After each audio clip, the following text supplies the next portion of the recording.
Samajwadi party की प्रत्याशी काजल निषाद चुनाव खत्म होने के बाद तारामंडल स्थित आवास पर दिखी रिलैक्स बना रही थी पेंटिंग। आपको बता दें कि समाजवादी पार्टी की मेयर पद की प्रत्याशी काजल निषाद मतदान के बाद तारामंडल स्थित अपने आवास पर रिलैक्स मूड में दिखी। वह पेंटिंग बना रही थी। मीडिया से बात करते हुए उन्होंने कहा कि पहले तो मैं सभी को धन्यवाद देना चाहती हूं जिन्होंने मेरा साथ दिया। उन्होंने कहा कि ऐसा लग रहा है जैसे युद्ध के बाद शांति जैसा माहौल हो। आज मैं खूब सोई हूँ और काफ़ी दिनों तक सो नहीं पाई थी। सुबह भोर में उठना और प्रचार करना, लेकिन आज रिलैक्स मूड में हूँ। सर्वप्रथम तो सभी को बहुत बहुत नमस्कार, धन्यवाद।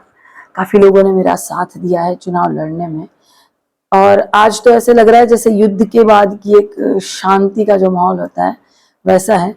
आज मैं खूब सोई हूँ, जो मैं काफ़ी दिनों से नहीं सो पा रही थी। हम 3 बजे ही उठ जाते थे, सब लोग भोर में रेडी हो जाते थे।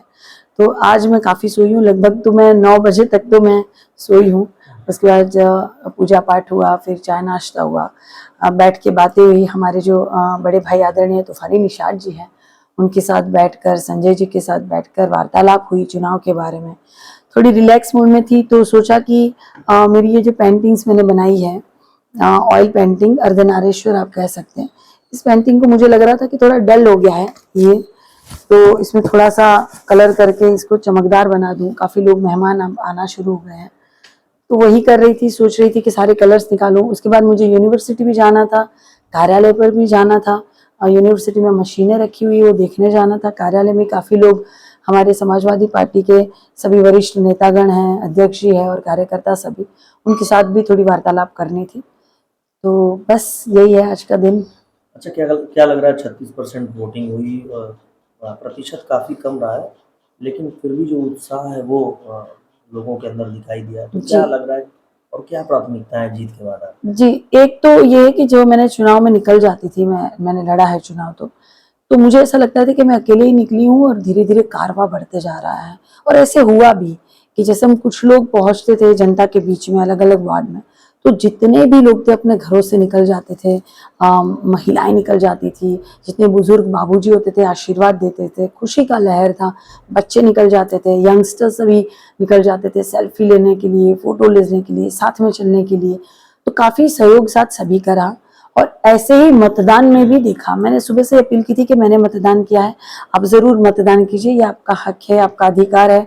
हम राजतंत्र में नहीं रहते, हम लोकतंत्र में रहते हैं। तो लोकतंत्र में ये अच्छी बात है कि हम अपने नेता को चुन सकते हैं, अपने प्रतिनिधि को चुन सकते हैं। आप जरूर स्वयं अपने नेता को चुनिए, अपने स्वेच्छा के साथ वोट जरूर करिए। तो लोगों ने बड़ा उत्साह दिखाया और वोटिंग के लिए निकले भी। तो कहीं जैसे आप 36% की बात कर रहे हैं, बहुत सी जगह धांधली ये हुई थी कि इस बूथ का वोट जो है वो वहां पे उस बूथ में ट्रांसफर कर दिया। दूसरी बात ये है कि काफी लोगों के नाम कट गए, खासकर मुस्लिम बाहुल्य क्षेत्र में और निषाद बाहुल्य क्षेत्र में काफी नाम कट गए। मजिस्ट्रेट की साइन लगी रहती थी, जो पीठासीन अधिकारी जी के पास जो लिस्ट होती थी कि ये वोट नहीं डाल सकते, ये वोट नहीं। काफी लोग मुझसे फरियाद कर रहे थे कि बहन मेरे पास सब कुछ है, पर्ची भी है बीएलओ की, पीठासीन अधिकारी जी के पास नाम अलग है।